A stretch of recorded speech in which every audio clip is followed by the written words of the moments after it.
দেখুন, প্রতিটা individual wise এবং ডিজিজ ওয়াইজ এই ডোজিংটা নির্ভর করে, এবং ডোজিংয়ের একটা রেঞ্জ থাকে। লাইক ধরুন কোনো একটা মেডিকেশন 5 থেকে 10 mg পার কেজি বডি ওয়েট, কোনোটা 5 থেকে 30, কোনোটা 30 থেকে 35, কোনোটা 50 থেকে 100 milligram per KG body weight. তো এই বিষয়গুলো একান্তই ডাক্তারবাবুর নিজস্ব বিষয়।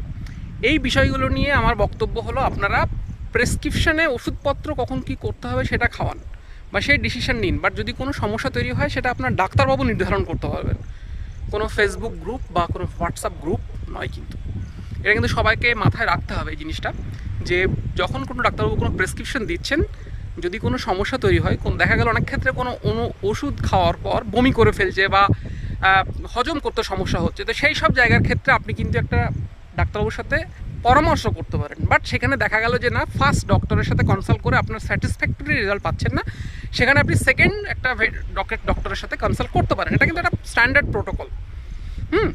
বাট কখনোই অনেকের প্রশ্ন থাকে, ওষুধ দিলাম তারপর থেকে সমস্যা তৈরি হয়ে গেল, বাট এই বিষয়টা নয়, লজিক্যালি এটা কারেক্ট নয়। তো এই জায়গাটা কিন্তু আমাদের সবাইকে মাথায় রাখতে হবে।